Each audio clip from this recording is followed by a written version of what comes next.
looking forward, when we spoke a year ago, Jess, retailers were worried about US West Coast dock worker strikes. That was resolved, but now we have a standoff with the ILA union, which represents tens of thousands of dock workers at US East Coast and Gulf Coast ports.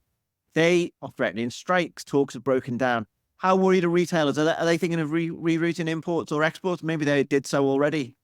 Yeah, and like I said earlier, we're seeing it split about evenly, and we do kind of pulse polls with members on a pretty regular basis to see how sentiment is kind of moving on this. Again, just more deja vu. We went through this with the West Coast not that long ago, and the East and Gulf Coast. Negotiations have historically been the kind of more less eventful, shall we say, of the two coasts. But this year, the East Coast certainly does seem to be trying to change that reputation a bit.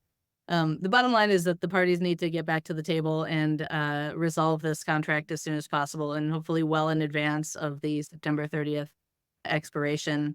As I said, we've talked to folks, and it's kind of split evenly in terms of there have been volumes diverted to the West Coast to avoid any potential issues upcoming on the East Coast. Not as many as you might think, or not as many as maybe headlines or might have been kind of threatening, but definitely some growth there, and not enough to kind of cause dramatic congestion on the West Coast ports in Southern California.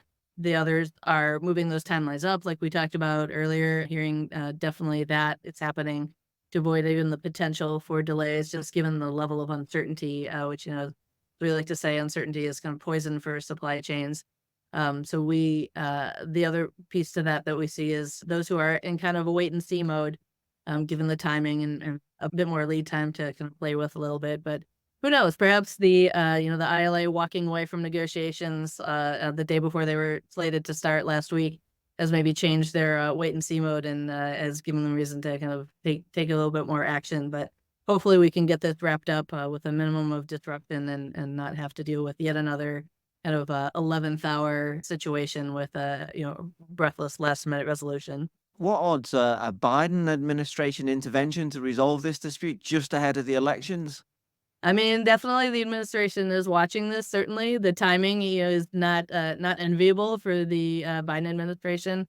The ILA knows this, and they've Daggett has said repeatedly that the intervention is not necessary and not really even welcome. It'll be, I think, there's a lot of rhetoric in the kind of approach to the negotiations as well.